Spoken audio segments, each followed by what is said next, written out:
Magandang araw po muli sa inyong lahat mga kapatid. Ito na naman ang inyong kapatid sa pananampalataya, Atay Aguila. Kumusta na po kayo lahat? Sa video ito, pag-uusapan natin muli yung isang asong ulol na talaga namang walang tigil na to, na tumutulig sa ating pananampalataya, walang tigil na tumutulig sa tagapamahalang pangkalahatan ng kapatid na Eduardo V. Manalo. May bago na naman siyang upload na video pero hindi niya alam lahat ng kanyang mga sinasabi, lahat po ng kanyang mga binibintang dyan sa kanyang mga video na yan. Lahat ng kanyang video ay naka-download.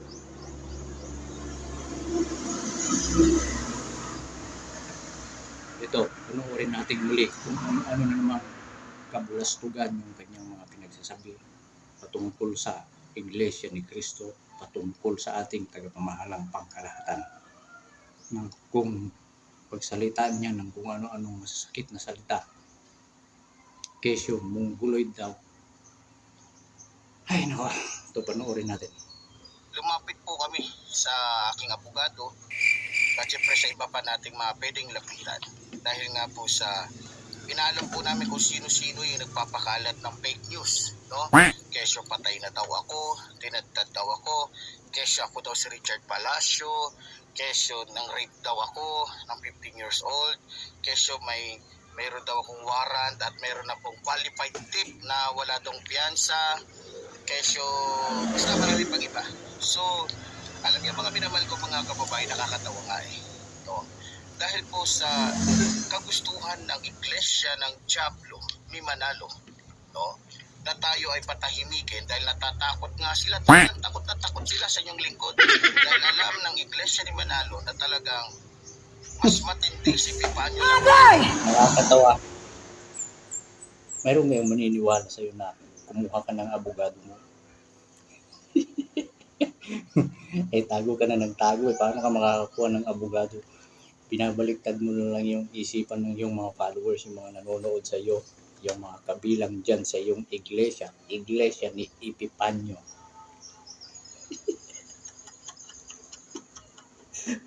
Yes po. Hindi pa rin niya matanggap na siya ay sikat na sa social media dahil sa Iglesia ni Cristo. Pasalamat ka nga kung hindi sa mga kapatid na nanonood sa iyong video, wala kang mga views. Ewan ko lang, mayroon din siguro, pero ang mas maraming nanonood sa iyo, mga kapatid, at lahat ng mga comment nila sa iyo, dinidelete mo, iniiwan mo yung magagandang delete na sa tingin mo ay pabor sa iyo. Totoo yun. Napagagaling talaga nitong magsinungaling. Kumuha daw siya ng abogado para ipagtanggol siya at alamin daw kung sino-sino yung mga nagpapakalat sa social media. Hindi mo pa matanggap na ikaw yun. Ay naku, ang dami na nga nagpapatotoo. Ito namang mga baser, patotohanan daw, magbigay daw ng datos. Ano pa bang datos ang kailangan ninyo? Ang dami nang nagkalat sa social media, sa Facebook, sa YouTube, sa TikTok. Ay Diyos ko naman.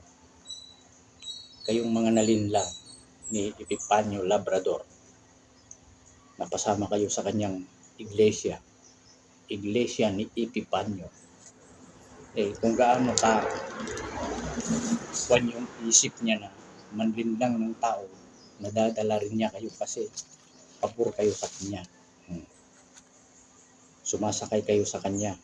May mga nagsabi pa, ang dami ng vlogger na Iglesia ni Cristo sumasakay sa trending na si Epifanio. Ano sa tingin mo, ngayon lang kami nag-vlog? Diyos, wala pa si Epifanio Labrador, mayroon na akong channel.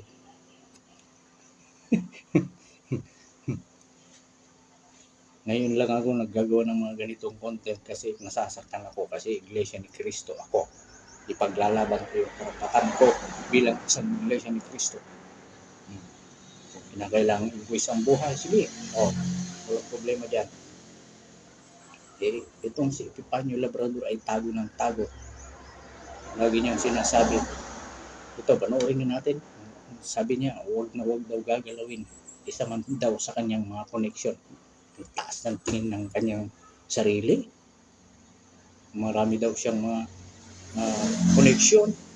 Ay sabi niya, wag ninyong gagalawin yung aking mga, dahil hindi ninyo alam yung aking kayang gawin. Wow!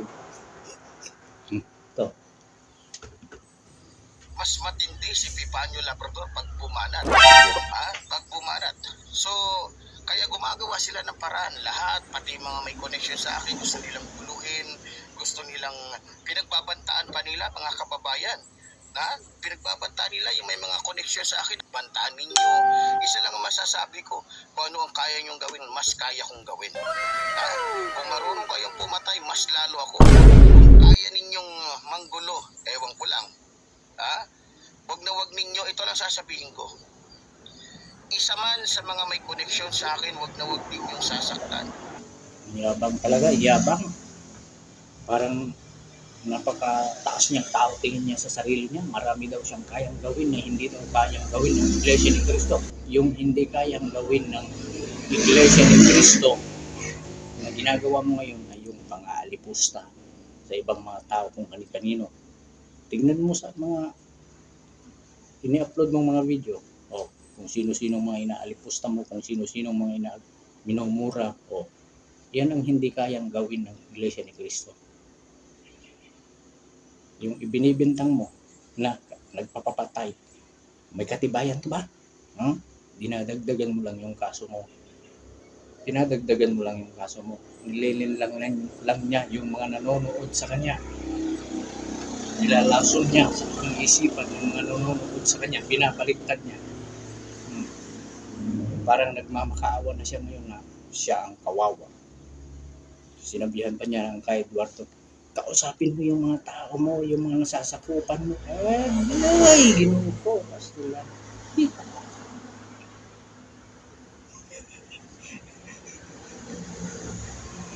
Walang itinuturo ang kay Eduardo na masama sa loob ng Iglesia ni Cristo.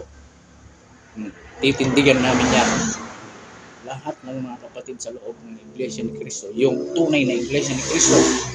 Kasi may maraming mga nagsasabing Iglesia ni Cristo pero hindi tunay. Pero yung mga tunay na Iglesia ni Cristo, titindigan. Puro dalisay yung mga aral na itinuturo. Ikaw lang, Epipanyo Labrador, ang masama ang isipan, masama ang takbo ng utak. Kasi bayaran ka, binabayaran ka. Mayroon kang video na kumakalat na babaliktarin mo yung video. Siguro nung una sinisiraan mo, tapos kakausapin nyo yung tao, babaliktarin mo na yung video, pero may kapalit na bayad. Ikaw ang may bayad, binabayaran ka. Mayroon kang kumakalat na video, social media, sa Facebook, sa YouTube. Napakasinungaling talaga nito. Sinabi mo marami kang koneksyon. Pinagmamayabong, wag ninyo ang gagalawin yung aking mga kasama, yung mga koneksyon ko. Dahil pag ginalaw ninyo, hindi ninyo alam kung anong aking gagawin. Yabang. Tapos ngayon, ito, panoorin natin. Ano ang kabaliktaran ng sinabi niyang yon? Ako isang hamak lamang na pulubi. Isang hamak na walang kalaban-laban sa iyo pagdating sa impluwensya. Pero isa lang sasabihin ko sa iyo, hindi ako ganun kadali para lamang ibigay ang sarili sa iyo, di puta ka. Alam ko ang pwedeng mangyari saan kapag ka... Kaya mga kababayan, mga kapatid, sa mga kapatid po, huwag na kayong manood sa kanya. Yung mga kababayan natin na hindi natin alam kung papor sa mga sinasabi niya o panig sa Iglesia ni Cristo, magsuri po kayo. Magsuri po kayo. Suriin po ninyo yung mga kanyang mga video, yung mga paninira niya sa Iglesia ni Cristo. Bago kayo gumawa ng mga comment na kung ano-ano.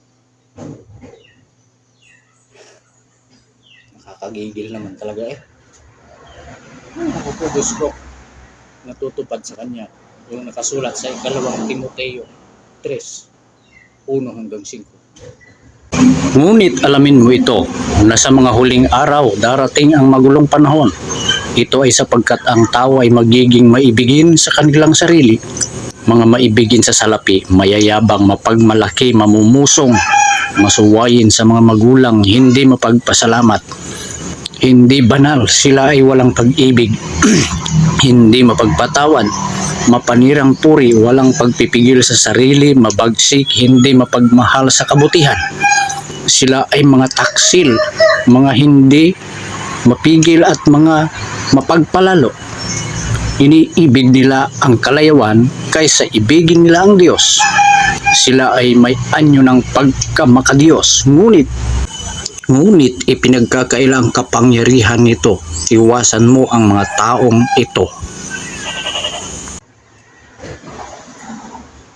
May anyo, makadiyos, pero anyo lamang.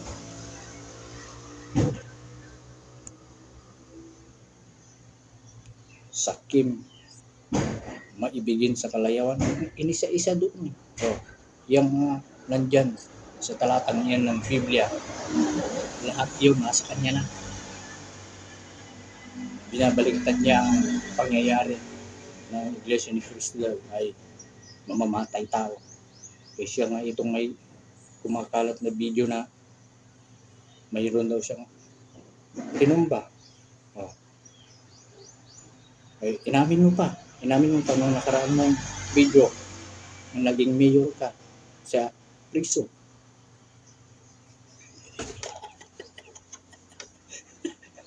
Dahil magkakakontra. Binibintang niya sa Iglesia ni Cristo yung crime, pagpatay ng tao, siya naman pala ito. Bueno, Diyos ko po naman, itipan nyo na ito. Ay, nandiyan ka na nga sa gubat, matapang ka pa rin. Tago ng tago. Hindi na malaman kung saan magtatago. Sabi niya, kaya daw niya pumunta sa ibang lugar para magtago.